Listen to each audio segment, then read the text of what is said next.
बच्चों, आज के इस वीडियो में आपका बहुत बहुत स्वागत है।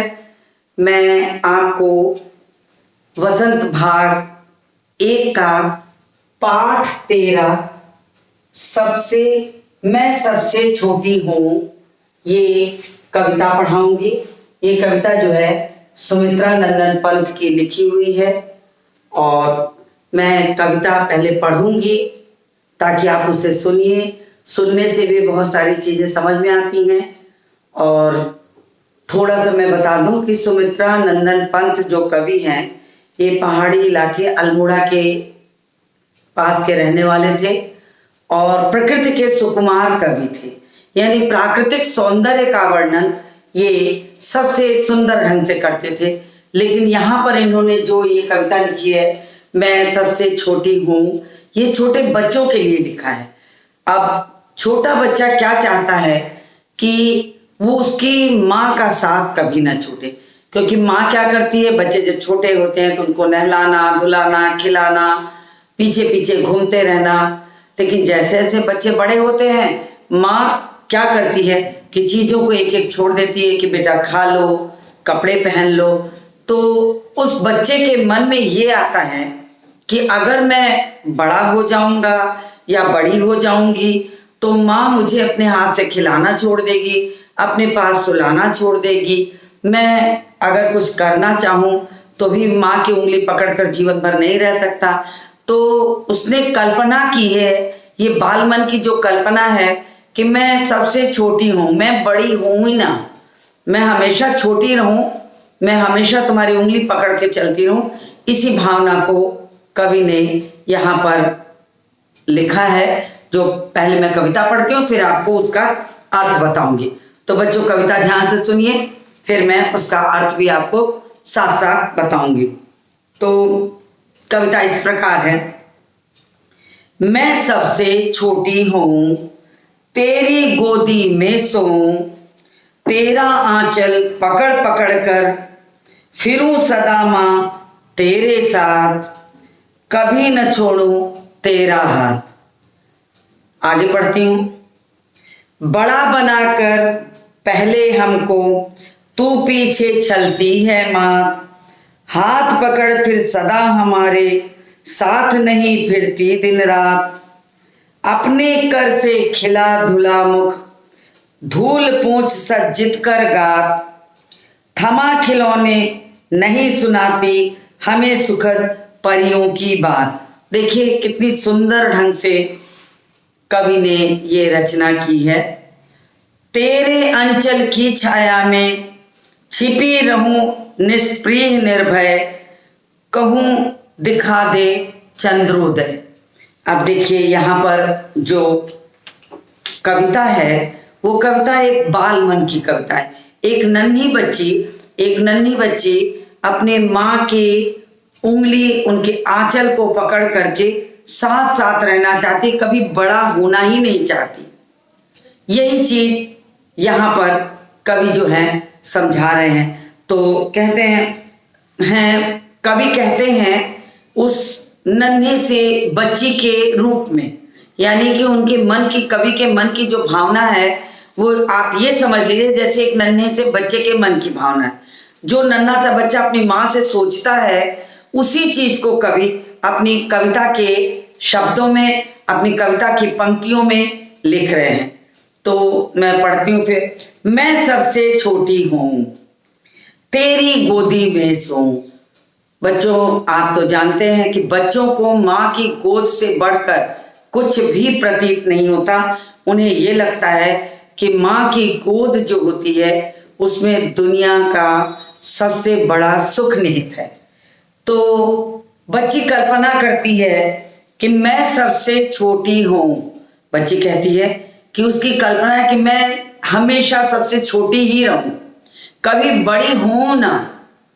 बड़ा होना एक ख्वाब जरूर होता है, लेकिन उसके बाल मन में एक ख्वाब इसलिए नहीं आता कि उसे ये लगता है कि अगर वो बड़ी हो जाएगी तो माँ उसका साथ छोड़ देगी, फिर कोई काम नहीं करेगी, उसे उंगली पकड़ा कर चलेगी नहीं कि उसकी उंगली पकड़ के वो चलती हो। तो यही सोच करके बच्ची कहती है तेरी गोदी में सोऊं। माँ, मेरी यही इच्छा है कि मैं कभी भी बड़ी ना हूं, मैं हमेशा हमेशा छोटी रहूं और मुझे जीवन पर्यंत तुम्हारी गोदी में सोने का अवसर मिले। तेरा आंचल पकड़ पकड़ कर फिरूं सदा माँ तेरे साथ। अब बच्चे क्या करते हैं कि माँ जब घरों में काम करती है तो जब बच्चा चलने फिरने लायक हो जाता है तो वो माँ का आंचल पीछे पीछे पकड़े रहता है और माँ को ये लगता है कि चलो ठीक है, बच्चा आंचल पकड़ के चल रहा है तो उसे सहारे को महसूस करता है और बच्चा माँ का आंचल छोड़ना नहीं चाहता और माँ के साथ साथ पीछे पीछे पीछे पीछे घूमता रहता है। माँ जहां जहां जाती है वो भी साथ साथ जाता है। तो उसी बालमन की कल्पना है कि तेरा आंचल पकड़ पकड़ कर, यानी तेरा आंचल, आंचल का मतलब होता है बच्चों माँ की साड़ी का जो पल्लू होता है, जो पल्लू कंधे पे डालती हैं उसको आंचल कहते हैं। आप अपनी माँ से पूछेंगे तो आपको वो समझा देंगी बहुत अच्छे से। आंचल का वो पल्लू जो कंधे पर रिश्ता होता है उसी को पल्ला या पल्लू कहते हैं, आंचल उसी को कहते हैं। तो ये यहाँ पर, और बच्चे क्या करते हैं जब वो कंधे पे ऐसे पीछे साइड में होता है तो बच्चे क्या करते हैं पीछे से उसको ऐसे पकड़े रहते हैं और जब पकड़े रहते हैं और उसी को पकड़कर माँ के पीछे पीछे कोई जिद करनी है, कोई जरूरत पूरी करनी है, उनके साथ घूमना है तो भी वो आंचल पकड़े रहते हैं। माँ काम में जाती है तो भी वो सोचते हैं कि हम आंचल पकड़कर साथ साथ चलें। फिर कहती है वो नन्ही बच्ची क्या कहती है, फिरूं सदा माँ तेरे साथ। जब बच्ची पीछे से आंचल पकड़े रहेगी तो माँ जहां जहां जाएगी बच्ची भी साथ साथ जाएगी। यही तो है कि जब माँ जहां जहां जाएगी बच्ची भी साथ साथ जाएगी। तो उसने कहा फिरूं मतलब तुम्हारे साथ साथ घूमूं फिरूं। फिरूं शब्द आया है, फिरूं का मतलब ये नहीं है, देखिए फिरूं लिखा है, फिरूं पे चंद्र बिंदु है, यहां मैं लिख देती हूं, आप ध्यान से देखिए। यहाँ जो शब्द लिखा है वो है फिरूं पे ऐसे चंद्र बिंदु दी हुई है। तो ये चंद्र बिंदु से जो स्वर है अनुनासिक इसको कहते हैं, जो बिंदु है, और फिरूं का मतलब फिरना, घूमना फिरना के अर्थ में। ये जो शब्द है उसका मतलब हुआ घूमना फिरना। तो यही जो बच्ची है वो सोचती है क्या कि फिरूं सदा माँ तेरे साथ, यानी तू जहां जहां जाए मैं तेरे साथ साथ रहूं, तो मैं तू जो जो करेगी मैं तेरा आंचल पकड़े हुए साथ साथ चलूंगी। तो यही वो कहती है, कभी न छोड़ूं तेरा हाथ। और बच्ची चाहती कि ना मैं कभी बड़ी हूं और न कभी मैं तेरा साथ तेरा हाथ छोड़ूं। जब भी मैं रहूं हमेशा छोटी रहूं और हमेशा तुम्हारी उंगली पकड़ने का अवसर मुझे मिलता रहे, मैं कभी भी उसे छोड़ना नहीं चाहती हूँ। तो बच्चों देखिए, एक नन्हे बच्चे की जो इच्छा है वो क्या होती है कि माँ की उंगली पकड़े ही पूरा जीवन गुजर जाए। वो बड़ा ही नहीं होना चाहता, उसे लगता है कि अगर मैं बड़ा हो गया तो माँ मुझे सारे काम करने को बोलेगी, अपने से कर लो। वो मुझे जो खिलाती है, जो मुझे कपड़े पहनाती है, मैं नहलाती है, धुलाती है, अपने हाथ से खाना खिलाती है, तो वो सारी चीजें वो छोड़ देगी। इसलिए बच्ची के मन में आता है कि मैं कभी बड़ी हूं ना, मैं सबसे छोटी हूं, मैं छोटी ही रह जाऊं।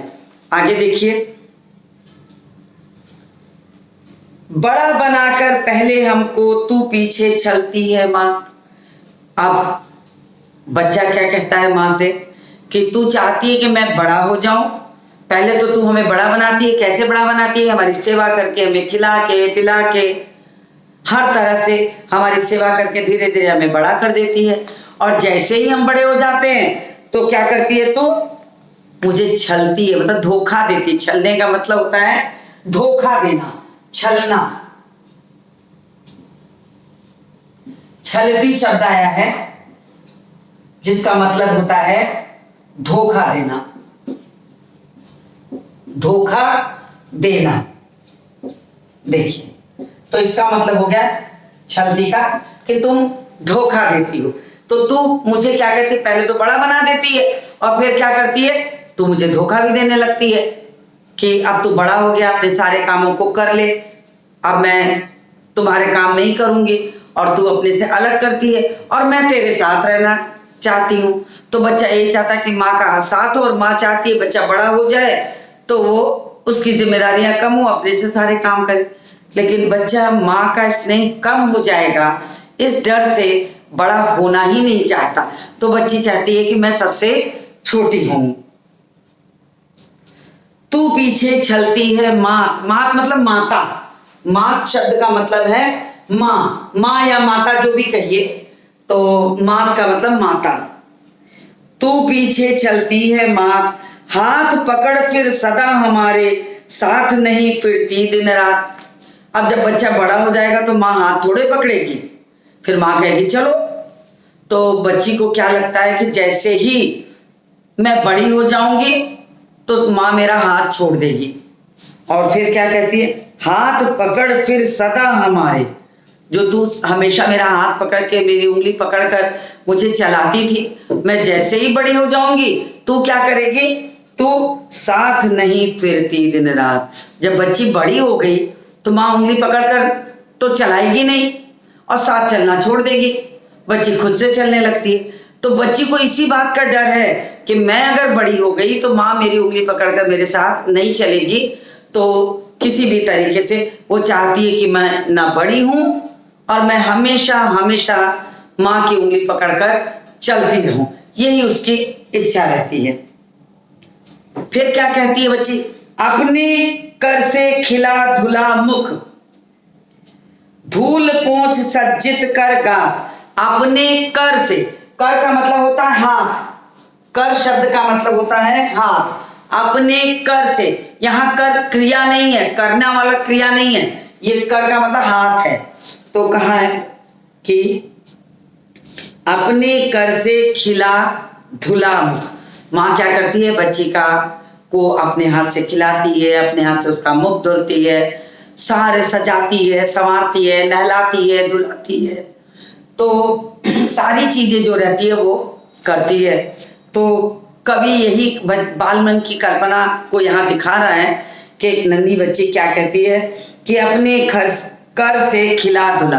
तुम क्या करती हो कि अपने हाथ से जो, कर मतलब हाथ, तो अपने हाथ से जो तुम मुझे खाना खिलाती हो, मेरा मुख धुलाती हो, वो सब छोड़ दोगी। धूल पोंछ सज्जित कर गात।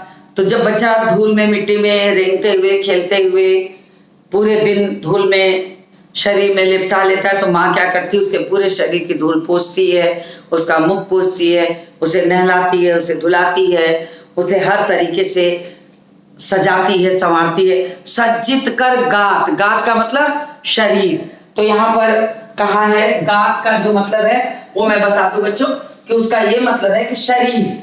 मैं यहाँ लिख भी देती हूँ, गात का मतलब होता है शरीर, नीचे हो जाएगा इसलिए मैं थोड़ा ऊपर लिख रही हूँ ताकि आपको समझ में आ जाए। गात का तात्पर्य है शरीर, गात का मतलब शरीर। तो कहा उसने क्या कि अपने कर से, अपने हाथ से खिलाकर धुला मुख, और मुंह को धुलकर अच्छे से साफ सुथरा करके तू अपने हाथ से मुझे खाना खिलाती है। और क्या करती है, धूल पोंछ सज्जित कर गात, और तू पूरे शरीर को साफ करके, नहला धुला करके, सजा संवार करके पूरे शरीर को सुंदर बना दे। सज्जित कर गात, सज्जित मतलब सजाना, गात मतलब शरीर। तो पूरे हमको तू सजा देती, संवार देती है। सज्जित कर गात, थमा खिलौने नहीं सुनाती हमें सुखद परियों की बात। अब जब बच्चा छोटा रहता है तो माँ क्या करती है, उसे अपने पास सुलाती है, लोरियां सुनाती है, कहानियां सुनाती है, परियों की बातें सुनाती है। लेकिन जब बच्चा थोड़ा सा बड़ा हो जाता है तो माँ अपने हाथ से खिलाना बंद कर देती है, या क्या करती है, खिला के मुंह हाथ पोंछ करके एक खिलौना पकड़ाती है कि लो तुम खेलो, मैं अपने काम कर लूं। तो इस तरीके से देखा जाए तो बच्चा यही कह रहा, वो चाहता है कि नहीं, मैं खिलौने से नहीं खेलूंगा, मैं माँ की गोद में सोकर सुंदर सुंदर कहानियां परियों की सुनूं और माँ की गोदी में ही मेरा जीवन जो है व्यतीत हो। तो वो गोदी छोड़कर, माँ की गोद छोड़कर कहीं नहीं जाना चाहता। उसे खिलौने से खेलना पसंद नहीं है, उसे पसंद है माँ की गोद, कि माँ की गोद में वो खेले। थमा खिलौने, थमा मतलब पकड़ाना, कि तू क्या करती है, खिलौने पकड़ा करके चली जाती है अपने कामों में, नहीं सुनाती कोई हमें कहानियां, नहीं सुनाती परियों की, राजा रानी की सुंदर सुंदर जो कहानियां थी वो तो मुझ सुनाती भी नहीं है। अब बच्चों को क्या लगता है, बच्चों को सबसे अच्छा लगता है कि माँ की गोद में लेटकर सुंदर कहानियां सुनना। और बच्चे प्राय ऐसा होता है, जब रात का समय होता है तो बच्चे क्या करते हैं, माँ की गोद में सोते हैं और तुरंत माँ से जिद करते हैं कि माँ कहानी सुनाओ। माँ उसे कहानी सुंदर सुंदर सुनाती है और बच्चे कहानी सुनते सुनते ही हूं करते सो जाते हैं। माँ को लगता है कि वो नींद जो है बच्चे को मिलती है वो सबसे सुख की नींद होती है, क्योंकि माँ की गोद है, माँ की गोद में संसार का सारा सुख है। कवि ने यही तो दिखाया है। इसी के कारण तो एक नन्ही बच्ची ये कल्पना करती है, मैं सबसे छोटी हूँ, यानी मैं जो हूँ सबसे छोटी ही बनी रहूं, मुझे बड़ा होना ही नहीं है, ये वो चाहती है। तो यहाँ पर यही कवि जो है बाल मन की कल्पना को लिख रहे हैं कि वो बड़ा नहीं होना चाहती, क्योंकि माँ कहानियां सुनाना छोड़ देगी, खिलौने पकड़ा के खेलने को दे देगी, अपने काम में व्यस्त हो जाएगी। तो यही चीज यहाँ पर कवि ने बताया है। तो मैं आगे बताती हूँ, फिर मैं आपको पूरे भावार्थ को सारांश के रूप में समझाऊंगी। फिर देखिए बच्ची क्या कहती है, फिर बच्ची कहती है, तेरे अंचल की छाया में छिपी रहूं निष्प्रिय निर्भय, कहूं दिखा दे चंद्रोदय।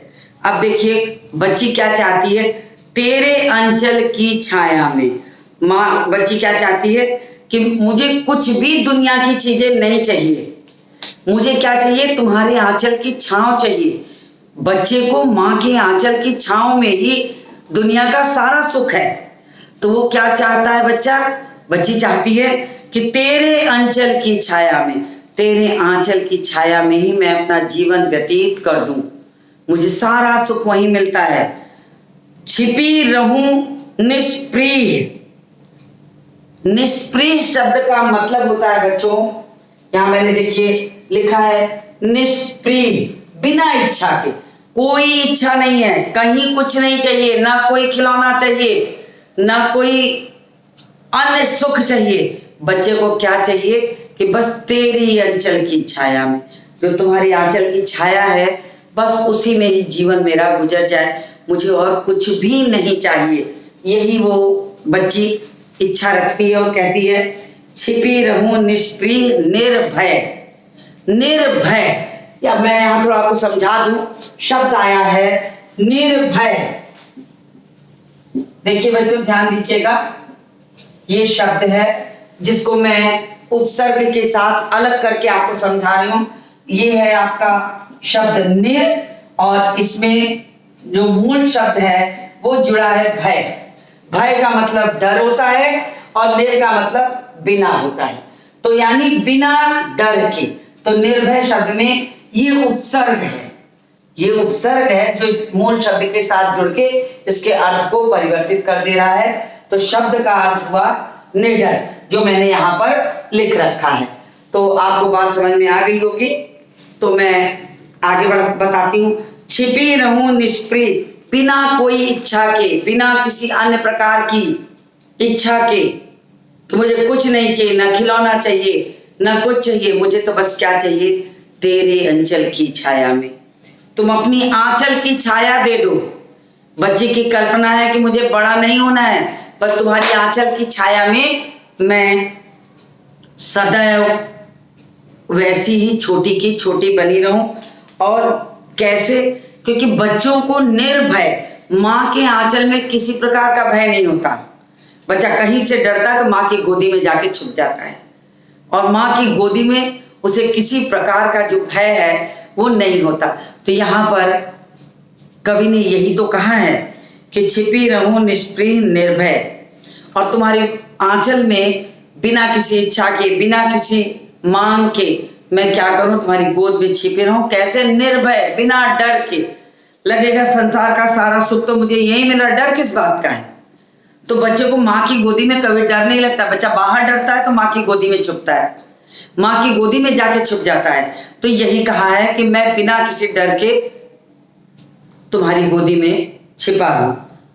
तो बच्ची है तो छिपी रहूं, बच्चा है या बच्ची कहिए जो भी हो, चाहे लड़का हो चाहे लड़की हो, छोटा बच्चा तो छोटा बच्चा। चूंकि यहाँ पर कवि ने लड़की के लिए कहा है तो आप लड़की के अर्थ में समझिए। बच्चे जो छोटे होते हैं वो सारे छोटे ही होते हैं। तो छिपी रहूं निष्क्रिय निर्भय, मैं तुम्हारी आंचल में पूरी तरीके से छिपी रहूं, मुझे किसी प्रकार का कोई भय ना हो।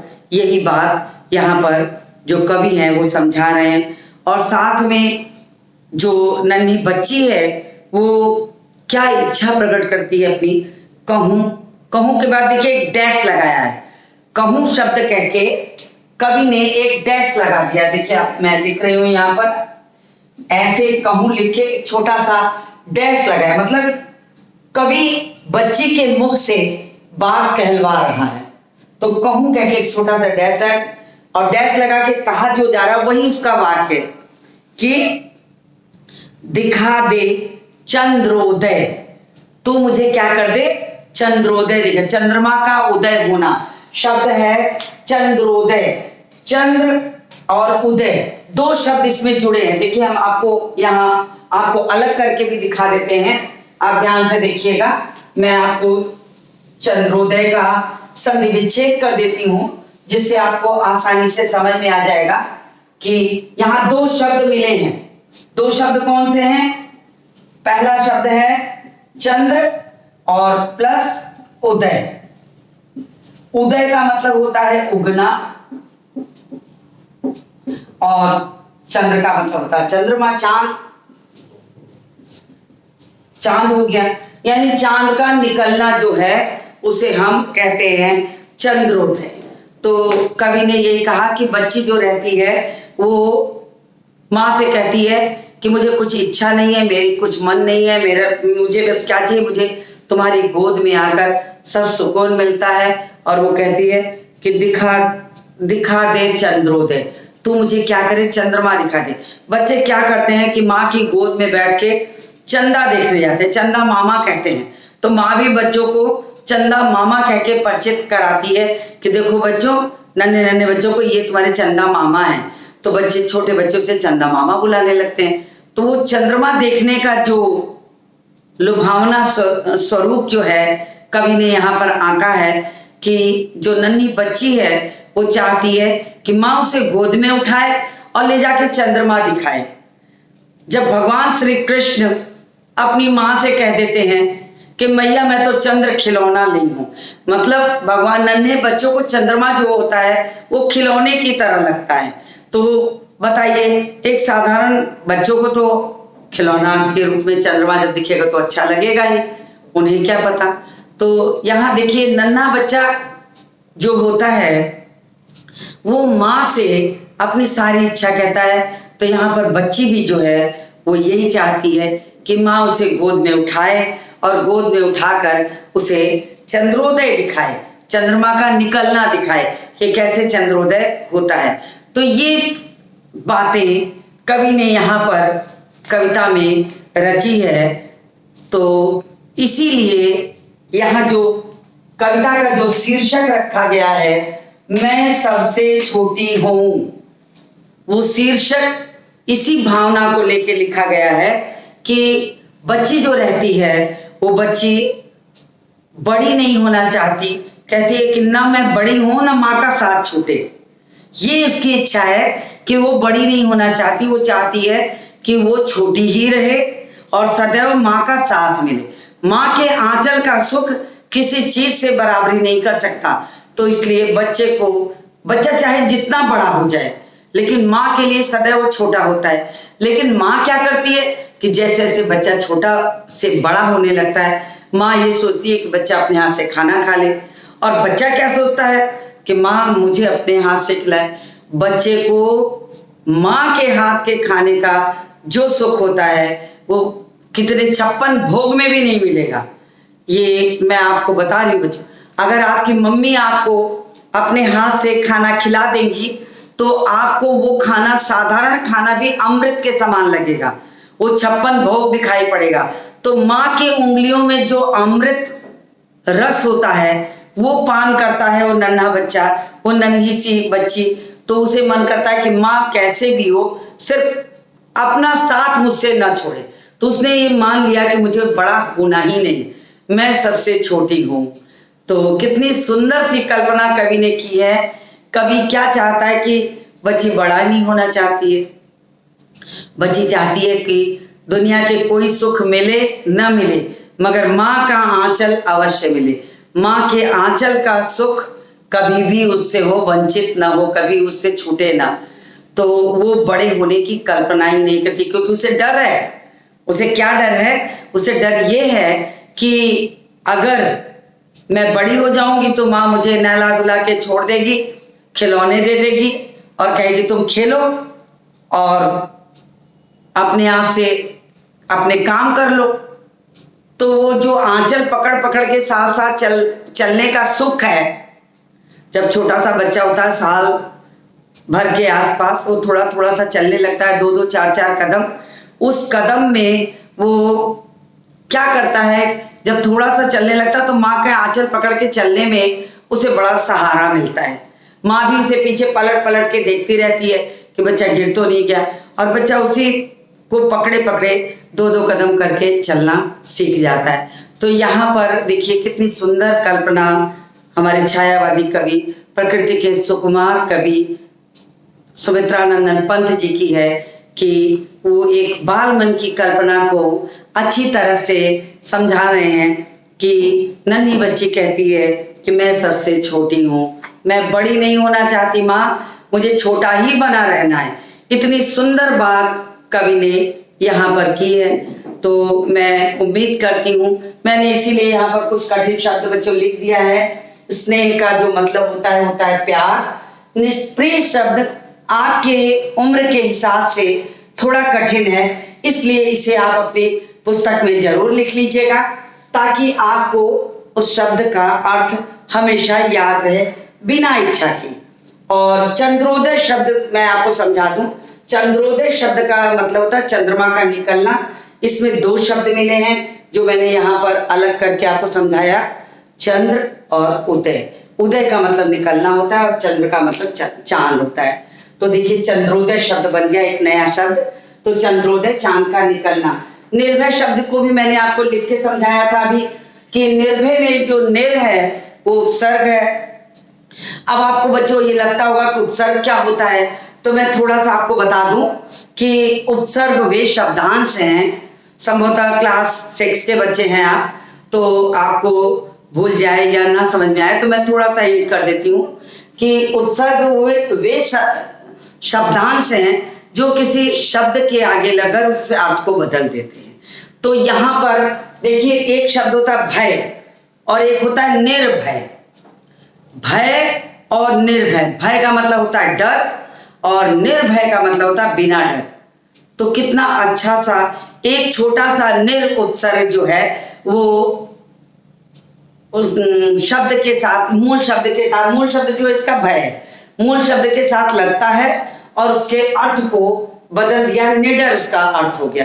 तो आपको बता दे कि बहुत बार ऐसा होता है कि जब कोई उपसर्ग किसी भी शब्द के पहले लग जाता है तो उसके अर्थ बदल जाते हैं। मैं आपको एक उदाहरण दे दूं समझाने के लिए, इस निडर को समझाने के लिए मैं एक दूसरा उदाहरण आपको दे रही हूं कि शब्द है, मैं यहाँ लिख के समझा देती हूँ आपको बच्चों, आपको समझ में आ जाएगा कि उपसर्ग से कैसे शब्दों के अर्थ बदल जाते हैं। तो उस पर ध्यान दीजिएगा। देखिए एक शब्द है हार, एक शब्द है हार। अब इस हार शब्द को के आगे आप कोई उपसर्ग लगाइए, आप इसके साथ जोड़िए वी, क्या शब्द बन जाएगा अपने आप बनाइए। फिर एक इसी के साथ आप प्र जोड़ दीजिए, एक नया शब्द बन जाएगा। तो एक और भी हो सकता है, इसके साथ आप उप जोड़ दीजिए। अब उप के साथ जोड़ेंगे तो क्या बन जाएगा, उपहार। प्र के साथ जोड़ेंगे तो क्या बन जाएगा, प्रहार। और वी के साथ जोड़ेंगे तो विहार। विहार मतलब होता है घूमना फिरना। तो देखिए कितना अंतर हो जाता है। मूल शब्द हमारा तीनों में हार है और तीनों मूल शब्द में आगे एक एक उपसर्ग बदलते गए और इसके अर्थ में परिवर्तन हो गया। तो ये होता है उपसर्ग का कमाल कि जैसे ही वो मूल शब्द के साथ जुड़ता है उसका अर्थ जो है वो परिवर्तित हो जाता है। तो मैंने इसीलिए आपको शब्दों को अलग करके समझा दिया। एक शब्द ये समझ लीजिए बच्चों, ये कर है। कर का मतलब होता है हाथ, लेकिन इस कर को जब क्रिया के रूप में रखेंगे, क्रिया होगा तो इस कर से क्या बन जाएगा? करना। बच्चों को अपना काम करना चाहिए, शब्द बन रहा है ना, बच्चों को अपना काम करना चाहिए। अब यहां भी कर आया है, लेकिन यहां पर जो कर आया है वो कर जो है उसका मतलब होता है कि करने के अर्थ में वो क्रिया है। और यहां पर जो कर आया है, यहां पर जो कर आया है वो हाथ के लिए। तो इस तरीके से हिंदी जो होती है भाषा, वो एक ही शब्द के अनेक अर्थ होते हैं, अनेक अर्थ को अपने में छुपाए रहती है और शब्दों के साथ उसके भाव को लेकर उसका अर्थ जो है वो परिवर्तित हो जाता है।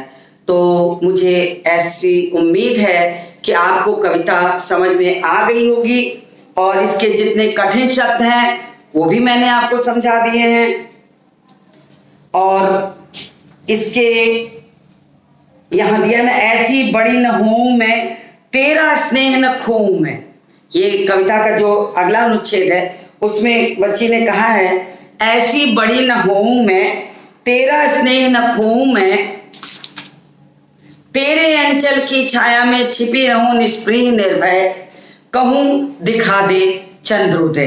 तो ये बात कही है बच्ची ने, ऐसी बड़ी न होऊं मैं बड़ी नहीं होना चाहती, और अगर मैं बड़ी हो जाऊंगी तो तुम्हारा स्नेह भी खो जाएगा, और जब स्नेह खो जाएगा, मुझे बड़ा समझ लोगी, तो मैं तुम्हारे आंचल की छाया भी मुझे नहीं मिलेगी, और फिर मैं तुम्हारी गोद में चढ़कर, निडर होकर तुम्हारी गोद में चढ़कर जो चंद्रमा का निकलना देखना चाहती हूँ वो भी नहीं पूरा हो सकता। तो मैं उम्मीद करती हूँ बच्चों कि आपको ये पाठ अच्छी तरह समझ में आ गया होगा। आप इसकी कविता को अपनी कॉपी के पन्ने पर लिखिए, सुंदर सा चित्र बनाइए और सुंदर सा चित्र बनाकर उसके शब्दों के अर्थ को लिख लीजिए और उसके साथ ही साथ इसके भावार्थ को भी पढ़िए। और फिर मैं जब अगले वीडियो में आपसे मिलूंगी तो इस पाठ के प्रश्नोत्तरों को, भाषा के प्रश्नों को कराऊंगी। तो आप अपने पाठ को तब तक दोहराइए और फिर मैं मिलती हूँ आपसे अगले वीडियो में।